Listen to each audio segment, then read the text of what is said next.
नमस्कार, मैं हूं अखिलेश पांडे और आप देख रहे हैं सी न्यूज भारत। वक्त हो चुका है न्यूज बुलेटिन का। इस बुलेटिन में हम जानेंगे कि कहां आदर्श समाज सेवा समिति की समीक्षा बैठक हुई संपन्न, कहां के जिला चिकित्सालय पर रहता है प्राइवेट एम्बुलेंस वालों का बोलबाला, कहां दहेज हत्या के मामले में एक अभियुक्त हुआ गिरफ्तार। ऐसी तमाम खबरों पर आइए विस्तार से करते हैं चर्चा। आदर्श समाज सेवा समिति की समीक्षा बैठक समिति के प्रधान कार्यालय नई बाजार बाबागंज में संपन्न हुई।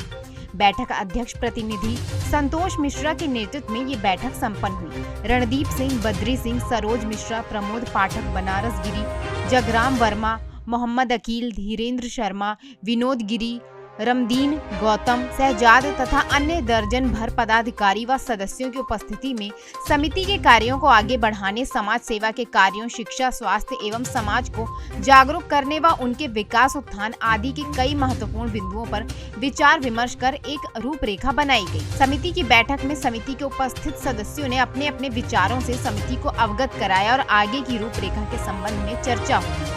अध्यक्ष प्रतिनिधि संतोष मिश्रा ने बैठक में प्रतिभाग करने के लिए समिति के सभी पदाधिकारियों व सदस्यों के प्रति आभार व्यक्त किया। सभी सदस्यों द्वारा समिति के सिद्धांतों और उद्देश्यों के अनुरूप समाज सेवा की दिशा में कार्य करते रहने की बात दोहराई गई।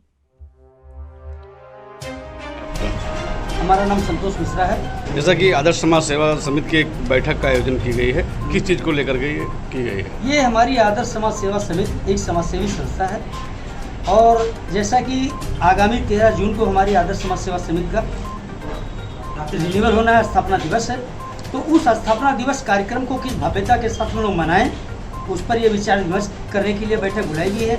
इसके साथ ही समिति के रिन्यूअल प्रक्रिया में और भी कुछ नए सदस्य हमारे अन्य प्रांतों से, अन्य जिलों से जुड़ रहे हैं, उनको भी जोड़ने के लिए ये कार्यक्रम रखा गया है।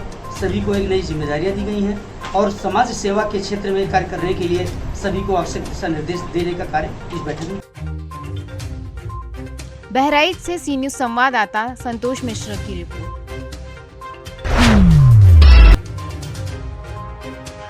दतिया जिला चिकित्सालय, जहां सूत्रों से निरंतर मिल रही जानकारी कि प्राइवेट एम्बुलेंस वालों का जिला चिकित्सालय पर रहता है बोलबाला और जीवन दायिनी कही जाने वाली 108 नहीं दिखती है जिला प्रांगण में। वहीं जब इसकी पड़ताल की गई तो वास्तव में कैमरे में तस्वीर कैद हुई, जिसमें आप देख सकते हैं कि किस प्रकार प्राइवेट एम्बुलेंस खड़ी हुई है जिला चिकित्सालय के प्रांगण में और 108 कही जाने वाली जीवन दायिनी ग्रामीण क्षेत्रों में किस प्रकार खड़ी हुई है।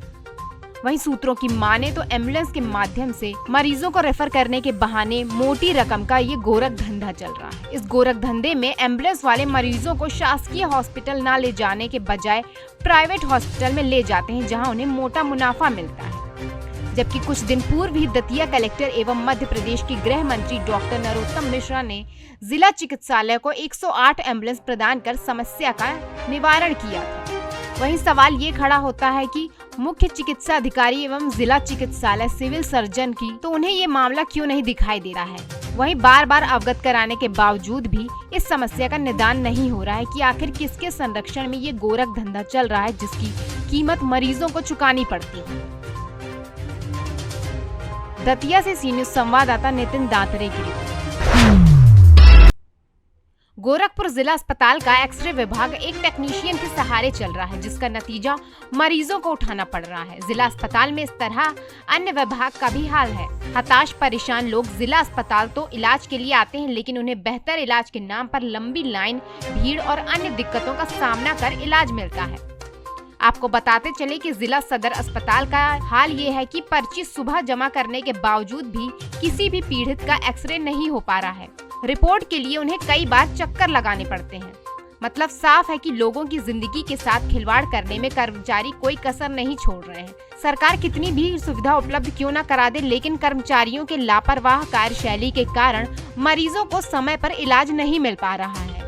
जिम्मेदार स्वास्थ्य विभाग के अधिकारी भी सुविधाओं का जायजा लेने के बजाय अपनी कुर्सी पर मस्त नजर आ रहे हैं। गोरखपुर से सी न्यूज संवाददाता सत्येंद्र की रिपोर्ट।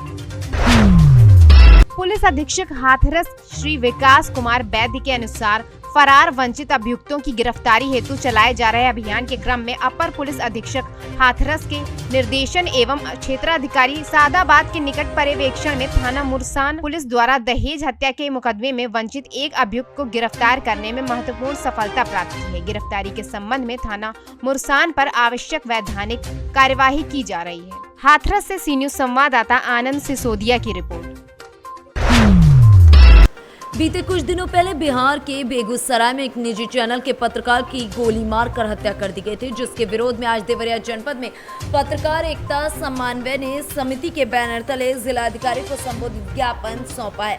साथ ही हत्या आरोपियों के खिलाफ कड़ी कार्रवाई करने की मांग की गई। इसी क्रम में पत्रकारों के अंदर काफी आक्रोश देखने को मिला और कई पत्रकार संगठनों का समर्थन भी इस समूह में शामिल रहा। इस मामले को लेकर जिला कलेक्ट्रेट में आप लोग आए हुए थे।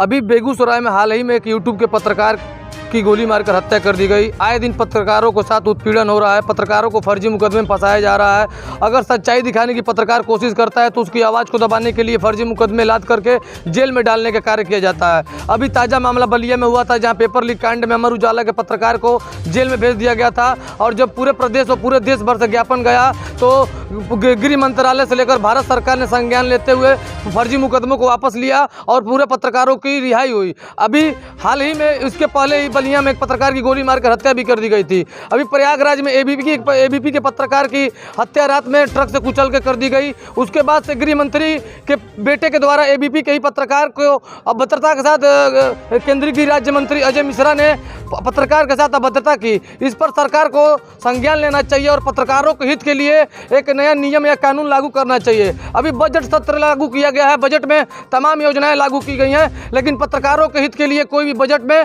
किसी नाम मात्र चीज़ का कोई भी बजट नहीं है। पत्रकारों के हित के लिए सरकार को सोचना चाहिए, प्रशासन को सोचना चाहिए। पत्रकारों के साथ आए दिन हो रहे उत्पीड़न को लेकर ये बहुत ही बड़ा एक तरह से देखा जाए तो घिनौना कार्य किया जा रहा है और सभी पत्रकारों को एक साथ एकजुट होकर इसके खिलाफ आवाज़ उठानी होगी और लड़ाई लड़नी होगी, तभी जाके पत्रकारों को न्याय मिल पाएगा। क्या नाम है, किस वजह से? मैं Gyanendra Nath Mishra, bureau chief AB news Ajay Bharat. इस समय जिलाधिकारी कार्यालय पर जिलाधिकारी महोदय को यह ज्ञापन देने आए हैं कि जो बेगूसराय जिले के पत्रकार सुभाष कुमार को हत्यारों ने गोली से भूनकर उनको मौत के घाट उतार दिया, लेकिन अब तक उन्हें कोई न्याय नहीं मिला। उनका जो भी आरोपी है वह गिरफ्तार नहीं किया गया।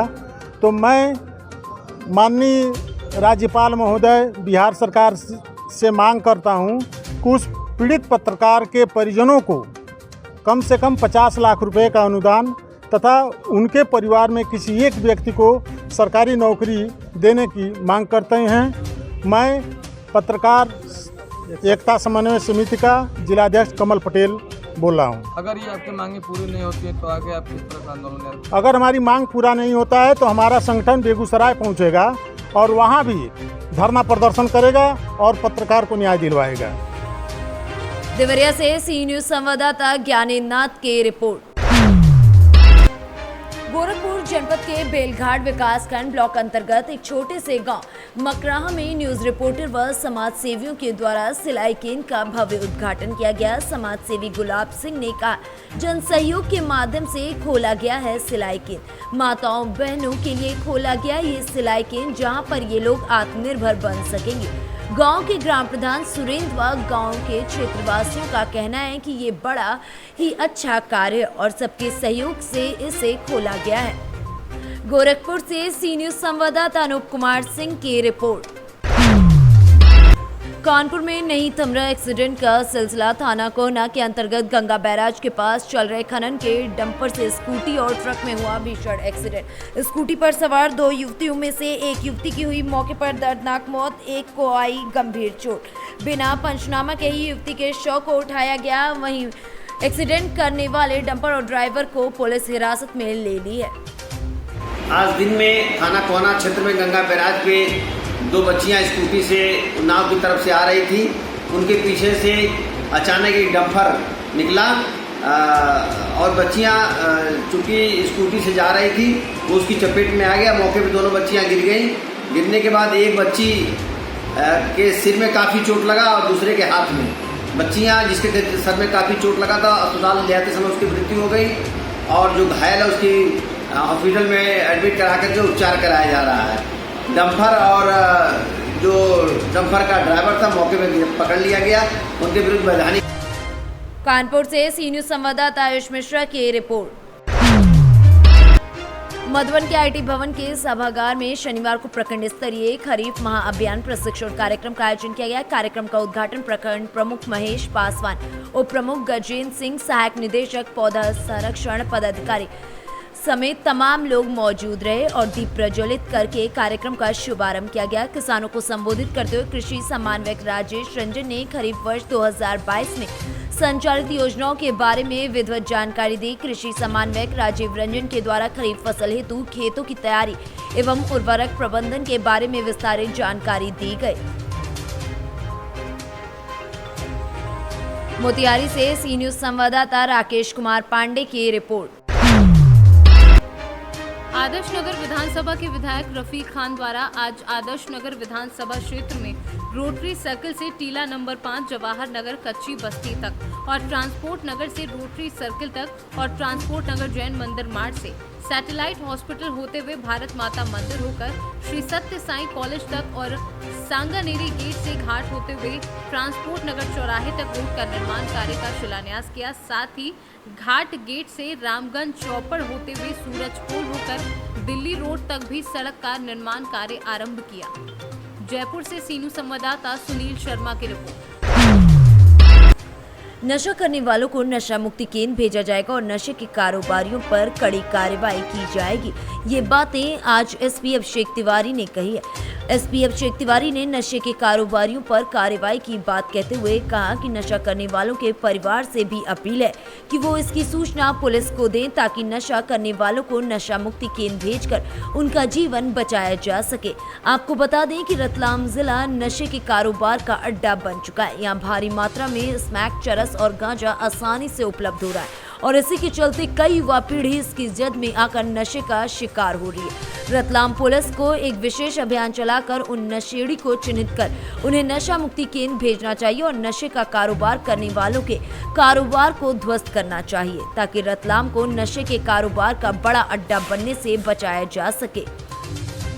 इसमें दो स्तरीय हम लोगों ने कार्रवाई के लिए बोला। एक तो पुलिस थाने से जो इस तरह के अवैध या तो कारोबार या इस तरह का जो जहरीले एक तरह से कहना चाहिए जो NDPS या अन्य मादक पदार्थों को जो युवा पीढ़ी तक पहुँचाया जा रहा है उन पर कार्रवाई करने के निर्देश दिए हुए हैं। साथ ही मैं जो इसके उपयोग से परेशान परिवार हैं उनसे भी अपील करना चाहता हूं कि हम तक सूचनाएं पहुंचाएं, जिससे कि जो व्यक्ति या जो ऐसे युवा जो इसकी आदत में आ गए हैं उनको नशा मुक्ति केंद्र में उसका फ़ायदा दिलाया जा सके। साथ ही उनसे दी गई जानकारी से हम स्पेसिफिक तौर पे जो ऐसे आरोपी हैं जो नशा उपलब्ध करा रहे हैं उन पर और भी तेज़ कार्रवाई कर सकेंगे। तो ये आपके माध्यम से, मीडिया के माध्यम से मैं अपील करना चाहता हूँ कि इस तरह के जितने भी या तो उपयोगकर्ता या फिर ऐसे किसी अपराधियों के बारे में आपको जो भी जानकारी है तत्काल पुलिस के नंबर पर या मेरे नंबर पर आपकी पहचान गोपनीय रखी जाएगी और त्वरित कार्रवाई की जाएगी। रतलाम से सी न्यूज संवाददाता हुसैन खान की रिपोर्ट।